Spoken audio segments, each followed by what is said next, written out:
Nabi Yunus alaihissalam. Nabi Yunus ni dapat isteri kuat beleteh. Siang malam pagi petang beleteh. Berpanjanganlah beleteh, padahal Nabi Yunus diam jua. Nampak? Dia tak jawab. Ingat hang seorang je boleh beleteh. Lah aku nak beleteh juga. Nabi Yunus tak jawab. Nabi Yunus diam je. Maka sahabat-sahabat Nabi yang datang ke rumah Nabi Yunus takjub. Takjub ni maknanya heran. Heran tengok Nabi Yunus macam ni punya sabang. Apa ni? Punya hebat tuan-tuan. Tuan-tuan di sini. Tuan-tuan di sini yang berhormat. Contohlah.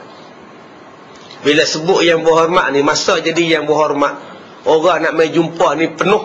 Kerusi di pejabat tu penuh. Dia rumah ni pun penuh. Kita nak masuk tu pun tengok giliran. Oi, ramainya orang. Cuba tuan-tuan tengok. Bila dia dah tak jadi YB, dia duduk di rumah dia. Ada orang main di rumah dia. Jarang YB yang kita jumpa lepas jadi YB penuh lagi rumah dia. Tak ada lah. Pasal apa tak ada? Ada yang bagi jawapan, tak ada tu sebab dia dah tak ada kuasa, Ustaz. Sain dia tak laku lah. Bukan. Orang tak datang di rumah dia. Sebab masa orang datang ke pejabat dia, datang ke rumah, masa dia jadi YB, dia tak layan orang dengan baik. Dia tak layan dengan baik, tersimpan dalam hati. Bila dia dah pencen tak jadi YB, tak ada siapa teringat kat dia lah. Tapi kalau tuan-tuan seorang YB yang bagus, di mana-mana nak jumpa pun boleh, tolong orang. Selepas tuan-tuan tak jadi YB, rumah tuan-tuan tetap penuh orang. Orang main baik dengan tuan-tuan, orang main hantar buah, orang main bagi hadiah, apa-apa kenduri kenara main menyembah dengan kita. Itu dipanggil sebagai cara melayan orang. Penting tuan-tuan. Penting layan orang. Tuan-tuan ni kalau saya ni tuan-tuan, kalau saya pergi ceramah di sekolah-sekolah, budak-budak sekolah, saya tak akan ceramah direct kepada mereka. Saya suka tanya. Nyanyi, cakap, tanya. Menyanyi, cakap, tanya. Kemudian suruh mereka jawab. Siapa yang jawab bagus, mai? Mai.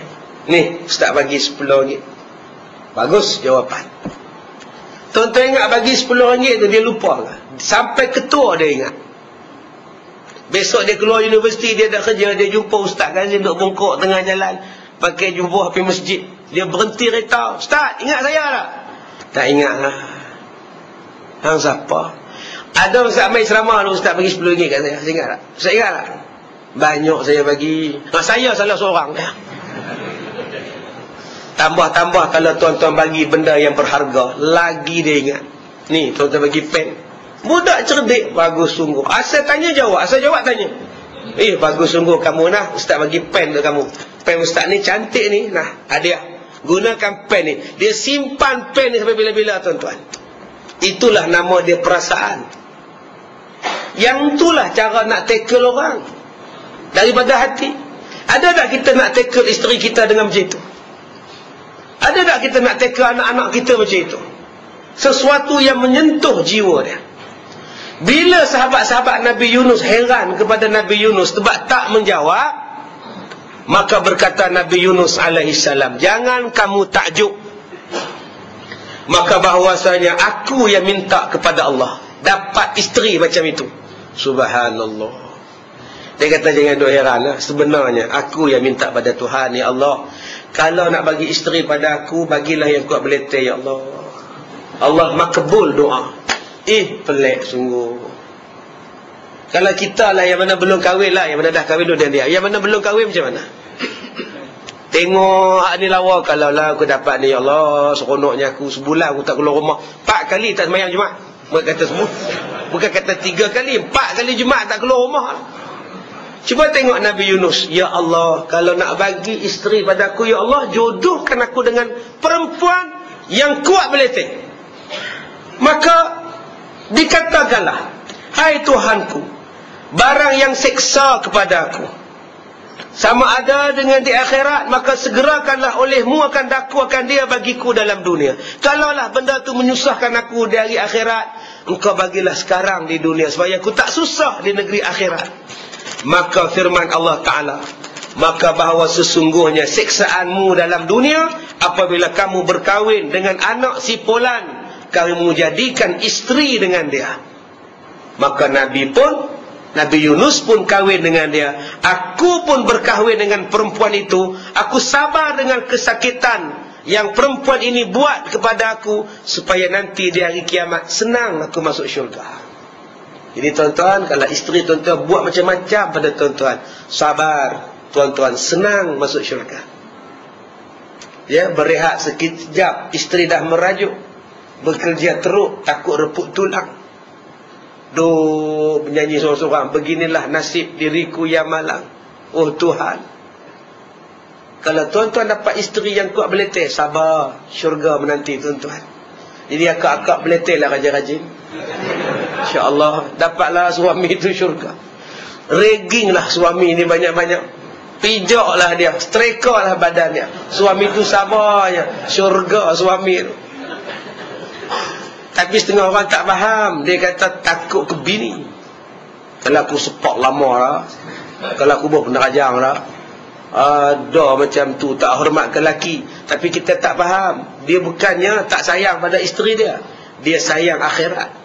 Tak apalah, berapa lama sangat dia nak seksa saya, biarlah, kalau saya mati nanti dengan ibadat saya, dengan susah saya ni, syurga saya, alhamdulillah. Itulah dia. Tapi kita tak faham, kita kata dia takut isteri, takut isteri, takut isteri. Dia bukan takut isteri, dia nak cari syurga.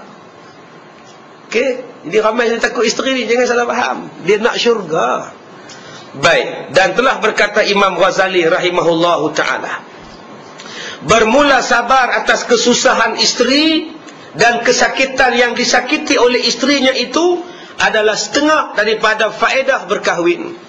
Isteri tuan-tuan sakit, sabar banyak-banyak, alhamdulillah, sabar. Isteri kena kanser, tuan-tuan mu sakit sekali, tak kahwin, jaga isteri dia. Kawan-kawan lain kata, mak kahwin mak, siapa anak kamu, siapa nak jaga, isteri kamu sakit je, setakat dia aku boleh jaga. Kahwin lah, isteri kamu pun sakit teruk dah. Tak, selagi dia ada ke apa, aku tak nak kahwin. Masa dia sihat, dia jaga aku elok-elok. Kenapa bila dia sakit aku tak nak jaga? Biasalah, aku pun tak berkendak sangat, setakat masak-masak, kedai tom yam banyak. Lagipun mak mertua aku datang selalu tolong jaga anak-anak. Tak apalah, yang penting aku jaga dia. Tak tidur malam, kadang-kadang ambil cuti atau tunggu di hospital. Suami macam ni bagus sangat-sangat. Dan kata dia mendapat manfaat, melainkan salah satu daripada dua laki-laki, iaitu ada kalanya laki-laki yang dikasatnya itu akan memerangi akan hawa nafsunya dan melawani akan dia, dan lagi ia nak menyucikan akan perangai yang jahat di dalam hati. Maka sabarlah ia atas kesakitan berkahwin, dan kesusahan itu menjadi jalan di dalam memerangi nafsunya. Akhirnya bersihlah hatinya, dan jadilah dia dapat memerangi hawa nafsunya. Tuan-tuan, bila kita dapat menahan kesakitan isteri, sabar dengan perangai isteri, isteri tak layan kita, isteri tak hormat kita, tuan-tuan sabar banyak-banyak, tuan-tuan akan dapat dua kelebihan. Yang pertama, tuan-tuan akan dapat menjadi manusia yang suci hatinya, bersih hati. Siang dia no, tak apalah, sabar biasalah, buat macam mana. Dia tu pun aku yang nak, mak aku tak bagi ambil hari tu, tapi aku nak juga, tak apalah. Mungkin ni sebab lawan mak kot, tak apalah, mudah-mudahan dia berubah. Suci tak hati dia? Suci hati. Yang kedua, akan menjadi boleh dia melawan hawa nafsu. Kalau dia ada masalah di tempat kerja dia, dia boleh handle, sebab isteri dia pun lebih kurang dengan bos di tempat kerja dia. Lebih kurang macam tu lah, beletih tak habis-habis, ada je tak kena. Dah biasa lah. Di rumah pun seorang macam tu, jabat pun seorang. Di rumah singa ni, rimau, sama lah, dia tak berubah. Biasa lah, aku tak ada janji, aku kerja elok-elok, aku nak cari rezeki untuk anak-anak aku. Inilah dia tuan-tuan, kelebihan manusia yang sabar ini. Tapi tuan-tuan, saya nak sebut pada tuan-tuan, manusia ni, dia selalu menganggap dia sempurna. Itu penyakit manusia. Tak boleh ditegur, tak boleh dinasihati, tak boleh dicakap, sebab dia rasa dia paling sempurna.